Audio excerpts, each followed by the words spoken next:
केंद्रीय गृहमंत्री अमित शहा यांनी शनिवारी पुणे दौरा केलेला आहे। देशाचे राष्ट्रीय सुरक्षा सल्लागार अजित डोवाल यांना अमित शहांच्या हस्ते लोकमान्य टिळक राष्ट्रीय पुरस्कार प्रदान करण्यात आला। अमित शहांच्या या पुणे दौऱ्याला काँग्रेससह विरोधी पक्षांनी विरोध केला। एकीकडे विरोध आणि दुसरीकडे मुख्यमंत्री उपमुख्यमंत्र्यांनी शहा यांचं केलेलं कौतुक यामुळे चांगलंच राजकीय घमासान रंगल्याचं दिसलं। पाहूयात। देशाचे राष्ट्रीय सुरक्षा सल्लागार अजित डोवाल यांचा लोकमान्य टिळक राष्ट्रीय पुरस्कारानं सन्मान करण्यात आला। पुण्यामध्ये केंद्रीय गृहमंत्री अमित शहांच्या हस्ते डोवाल यांचा गौरव झालाय। तर यावेळी बोलताना अमित शहांनी अजित डोवाल यांच्या कामाचं कौतुक केल्याचं पाहायला मिळालंय। मुझे याद है मेरे घर पर अजीत जी आए थे, दोपहर का वक्त था और उन्होंने जो टिप्स दी थी इसका परिणाम ये था कि न केवल अहमदाबाद बॉम्ब ब्लास्ट, देश भर के 13 बॉम्ब ब्लास्ट एक साथ गुजरात पुलिस ने रिजॉल्व किए थे। ये बहुत बड़ी उपलब्धि। अजित डोवालांच्या या सन्मान सोहळ्यामध्ये मुख्यमंत्री देवेंद्र फडणवीसांनी अमित शहांचा धुरंधर असा उल्लेख केला। एका धुरंधराकडून दुसऱ्या धुरंधराला पुरस्कार मिळाल्याचं फडणवीस म्हणाले। यावर उद्धव ठाकरेंनी टोला लगावलाय। मोदी शहांनी स्वतः विरोधातच असंतोष निर्माण केलाय। मोदी शहा असंतोषाचे जनक असल्याचा पलटवार उद्धव ठाकरेंनी केला। विशेष आनंद हा आहे की एका धुरंधराला पुरस्कार देण्याकरता दुसरे धुरंधर या ठिकाणी आलेले आहेत। खरं तर मी असं देखील म्हणू शकतो की राष्ट्रीय सुरक्षेच्या क्षेत्रात ज्यांना चाणक्य म्हणून ओळखलं जातं त्यांना पुरस्कार देण्याकरता राजकीय क्षेत्रातले चाणक्य आज या ठिकाणी आलेले आहेत। त्यामुळे शिंदे साहेबांनी सांगितलं तसा हा अतिशय दुग्ध शर्करा योग आहे। आज लोकमान्यांची पुण्यतिथी आहे आणि लोकमान्यांना असंतोषाचे जनक म्हटलं जातं। मी म्हणेन मोदी आणि शहा हे स्वतःच्या सरकारच्या विरुद्धच्या असंतोषाचे जनक आहेत। म्हणजे लोकमान्यांनी ब्रिटिशांच्या विरुद्ध असंतोष निर्माण केला होता, यांनी स्वतःविरुद्धच असंतोष निर्माण केलेला आहे। त्याच्यामुळे स्वतःच्याच असंतोषाचे जनक आहेत। खरं तर अमित शहांच्या पुणे दौऱ्याला विरोधकांनी विरोध केला होता, पण त्यानंतर शहा पुण्यात आले। त्यावरून संजय राऊतांनी शहांवर निशाणा साधलाय।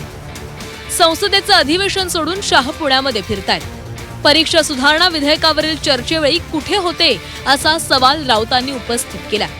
तर शहांवर बोलण्याची राऊतांची पात्रता नसल्याचा टोला लगावत शिवसेनेचे खासदार नरेश मस्केंनी राऊतांवर पलटवार केलाय। जालियनवाला बाग नंतर या देशात जर कोणतं कांड घडलं असेल तर ते जंतर मंतर कांड आहे। जनरल डायर नंतर जनरल कायर अमित शहा आणि तुम्ही त्यांच्या हस्ते पुरस्कार द्यायला तुम्हाला लाज नाही वाटत? आणि म्हणे राजकारण आणू नका, यात राजकारण नाही, हा देशाचा अस्मितेचा अभिमानाचा स्वातंत्र्याचा आणि लोकशाहीचा विषय जो आम्ही लोकमान्य बाळ गंगाधर टिळक यांच्याकडून शिकलो।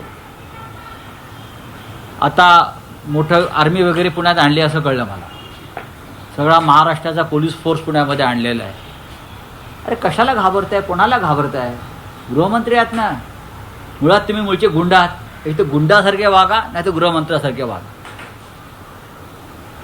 तुम्ही मूळचे तडीपार गुंड आहात, मग गुंडांना गुंडासारखं वागावं किंवा मग गृहमंत्री आहे तर गृहमंत्र्यासारखं वागावं। आता विषय काही त्यांच्याकडे नाही आहेत। उद्धव ठाकरे अभिजित दिपकेंचं कौतुक करतायत, ते त्यांचं कौतुक करत नाहीयेत, ते त्यांच्या विरोधात बोलतायत। दुसऱ्याच्या आंदोलनामध्ये श्रेय घेण्याचा हा प्रयत्न आहे आणि अमित शहा साहेबांवरती टीका करण्या इतपत आपली योग्यता आहे का ही संजय राऊतांनी प्रथम तपासून घ्यावी। अमित शहांच्या पुणे दौऱ्यावरून राजकारण तापलं असतानाच तिकडे काँग्रेसनं पुणे दौऱ्यावर असलेल्या अमित शहांविरोधात आंदोलन केल्याचं दिसलं। पण केंद्रीय गृहमंत्री अमित शहा यांच्या पुणे दौऱ्यादरम्यान काँग्रेसच्या आंदोलनामध्ये अंतर्गत गटबाजीचं चित्र दिसून आलं। शहराध्यक्ष प्रशांत जगताप यांच्या नेतृत्वाखाली एक गट घोषणाबाजी करत आंदोलन करत होता, तर माजी शहराध्यक्ष अरविंद शिंदे यांच्या नेतृत्वाखाली दुसरा गट वेगळ्या ठिकाणी हातात बॅनर घेऊन निषेध नोंदवताना दिसला। त्यामुळे काँग्रेसच्या आंदोलनामध्ये दोन स्वतंत्र गट सक्रिय असल्याचं दिसून आलं। देशभरामध्ये जे काय विद्यार्थी आंदोलन झालं त्याच्यामध्ये खास करून दिल्लीमध्ये हजारो विद्यार्थ्यांवर लाठीचार्ज करण्यात आला, त्यांना रक्तबंबाळ करण्यात आलं, शेकडो विद्यार्थिनींचा विनयभंग झाला, त्याच्यानंतर हजारो विद्यार्थ्यांवर खोटे गुन्हे दाखल करण्यात आले. आणि या सगळ्या प्रकारानंतर श्री अमित शहानी देशांची माफी मागणे किंवा जे आरोपी आहेत ज्यांनी नका विनयभंग केलाय, खोटा म्हणजे चुकीचा लाठीचार्ज केलाय, त्यांचे गुन्हे दाखल करण्याचे आदेश द्यायला हवे, ते देशाची माफी मागायला पाहिजे होती. पण तसं न करता त्या सगळ्या प्रकारात ते गायब झाले आणि पहिल्यांदा कुठल्या शहरात येतात ते पुण्यात येतात. त्याच्यामुळे असं पुण्यात येत असताना पुणे शहर काँग्रेस त्यांना काळे झेंडे दाखवत.